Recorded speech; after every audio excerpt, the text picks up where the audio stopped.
Did you know that there's a country in the world whose citizens strive to save 90% of what they earn? To put that in perspective, here in the United States, in general, our savings rate is about 5%. So who is this country and what can we learn from them? So the country is China, and they basically have 5 key habits that their citizens have learned and they've passed on to their kids that have really helped them substantially save money that's moving the needle and helping them. So the first rule that they have, and it's a very simple rule, which I think is one of the reasons that it works, is it's a rule called the 10-to-1 rule. And the 10-to-1 rule teaches their kids for every $10 that you earn, try to spend $1 or less of that. Save the other $9. That's the goal. I'm not saying that they do that they succeed at that, but it's a goal that they're teaching their kids early on, and they have traditions that kind of test the kids and give them opportunities to practice this rule throughout the year. For instance, they have during the Lunar New Year, they have a tradition called Hung Bao, which is Mandarin. It just means red envelopes. And during the Lunar New Year, they give kids money in these red envelopes. And red is a symbol of good fortune and luck in the Chinese culture. So they give the kids money and, they see what happens. Do the kids go out and spend it on toys and candy? Or do they save 90% of it? And mom and dad are probably teaching them along the way if they don't do so great, right? So they have this 10-to-1 rule, which I think really came out of the fact that there really is no social safety net per se. There is a state pension, kind of like the United States Social Security. But within China, there's a lot of doubts as to whether or not the citizens can count on that. So like in many countries in the world, instead of having 3 legs to the retirement stool that I usually talk about, which is the money that you save, any pension that you might get from a company, and then the third is here in the United States, Social Security. In China, it would be whatever that state pension is. But if you don't have a company pension and you're not sure the government pension is going to be there for you, then you have 1 leg to the stool and you better start saving.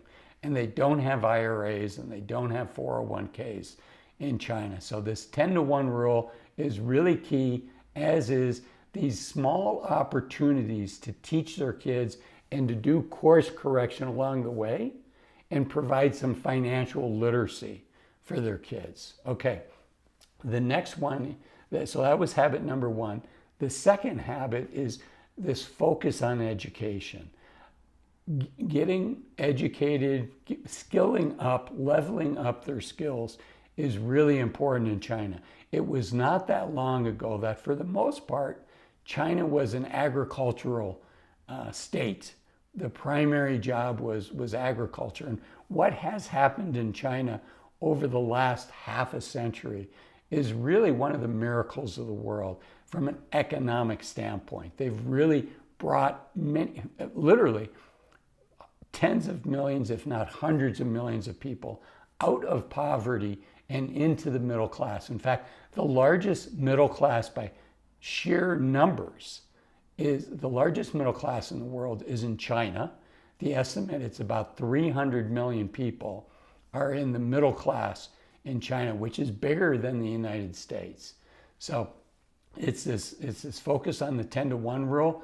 It's the importance that they place on education and making additional education to opportunities to level up their skills, make that accessible and affordable to their citizens. Now, I want to share, I'm a financial advisor, and so I'm looking at this from how the heck is this country, how the heck are the citizens of this country saving so much money? I'm not saying that I'm a fan of all their policies and I'm a fan of everything that's going on. All I'm saying is the results in people being able to save this kind of money is impressive, and I do think there's things we can learn. So let's go on to number 3. The third habit is a de-emphasis on the importance of luxury goods. and the importance of looking rich. Now, China is one of the largest buyers of luxury goods. So I'm not saying the Chinese people don't buy luxury goods. They do. And as I said, it's one of the largest markets in the world for luxury goods. But there's less of this keeping up with the Joneses that's so prevalent here in the United States. So, a big part of the culture in Asia and in China is moderation, simplicity, and practicality. And from a luxury goods standpoint, I think it tends to be much more thoughtful in looking at what is this luxury product.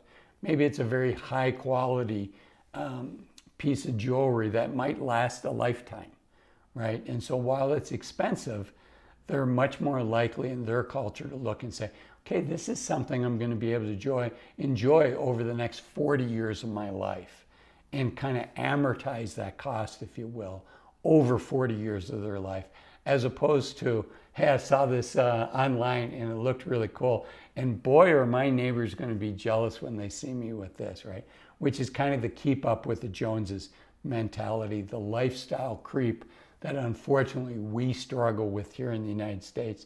In fact, here in the United States, shockingly, over half of all the people making over $100,000 a year don't save a dime. And that's because of lifestyle creep. That's primarily because of keeping up with the Joneses and lifestyle creep. There's other reasons. For instance, high-paying jobs tend to be in cities that are expensive to live in. But again, as a financial advisor for 20 years, I like looking at this and I like saying, what can we learn from other cultures? I do want to share, if you look at savings rates throughout the world, they tend to be fairly well correlated with financial literacy. Not entirely, but for instance, the Scandinavian countries, Norway, Sweden, Denmark, I believe the Netherlands are considered Scandinavian as well. I know for sure Finland does not consider themselves a Scandinavian country, but high levels of financial literacy and also a high level of savings rate.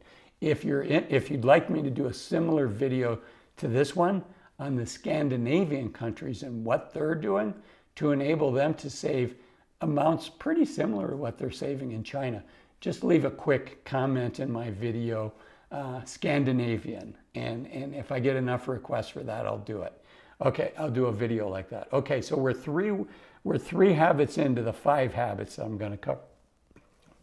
The 4th habit, like much of the world, in China, they're really focused, much more so than here in the United States and other parts like Europe, Canada, Australia, they're really focused on multi-generational. It is considered normal for 3 generations to live in one house and for one generation to be helping the next generation. For instance, with educational costs, with providing lodging and housing for their kids until they get married and can move out on their own. And this can be key. I do a lot of videos where I explain, how do you become financially independent? How do you get in a situation where you can retire early? And the key to that is you have to be able to save a fair amount of money early and still have a lot of time for that money to grow. And boy, it's really hard for the average young person to save their first $100,000. If they save $10,000 a year and they get 7% a year on that money, that first $100,000 takes 8 years to save. Now from $100,000 to $200,000, that second $100,000 takes 5 years. So now they're 13 years into it. And the next $100,000, and really in today's world, I think one of the secrets to becoming financially independent early is doing whatever you have to do to save that first $250,000 as early as you can. So, here in the US, that's hard to do because our kids, once they graduate college or finish trade school, the norm is they move out of the house. It would be a lot easier for them to save that money. In fact, mom and dad, I think most kids would be better off instead of getting an inheritance later. There's a book called Die with Zero by Bill Perkins. that kind of talks about this and helping your kids out when they're younger. And could we as adults do things to help our kids save that first $250,000 here in the US so that they do have that base and they can be in a situation maybe to retire in their late 40s or their early 50s. So in China, multi-generations, 3 generations in one house is not uncommon, and multiple generations are helping one another.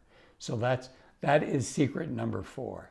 Okay, and number 5, and this is interesting, and I think this might come back, and it actually is right now starting to hurt China. So historically, the Chinese have been big investors in real estate in their country. It's a way that a lot of Chinese people feel more comfortable being able to say, okay, I own this piece of property, as opposed to here in the United States, we might own a portfolio of stocks that trade on a stock exchange like the New York Stock Exchange or the NASDAQ, right? So we have a piece of paper with our name on it, or we have a computer account that we log into that says we are worth X dollars. And that takes a lot of trust in our country and in the systems to put our life savings into these custodians and have these stocks. And there's a lot of safeguards for us, and we here in the United States and in places like Europe, Canada, Australia, there's a lot of safeguards that make us comfortable doing that with our life savings, but less so in China, right? The Chinese stock exchange is much less regulated and regulated very differently than here in the United States. So rather than the Chinese putting their money in the stock market and having all of these factors out of their control, historically, they have invested in real estate. Now, it's created a bubble, and that bubble has at best cooled and probably burst. And is real estate going to be a good investment for the Chinese people over the next 20 years? You know, there's a saying that trees don't grow to the moon, right? And the growth in real estate, the prices, has just been astronomical over the last 20 years. And so potentially, China has seen a lifetime or more of asset appreciation in real estate. But historically, that's one of the 5th factors, is this desire to invest in real estate that has helped them be a country that saves almost half of what they earn. Again, if you'd like to see a similar video on the Scandinavian countries, leave a comment, Scandinavian countries. And coming back to the United States, I think it's key that we all think about, when do we want to retire? We've worked so hard for our money, we've sacrificed, and I think for many people, retiring before they turn 65 or 67 is something they will look back on and be grateful, which is why I made this video here, 5 reasons to retire as soon as you can. It's one of my most popular videos, over 1 million views. I'll see you in that. Thanks for watching this video. Bye-bye.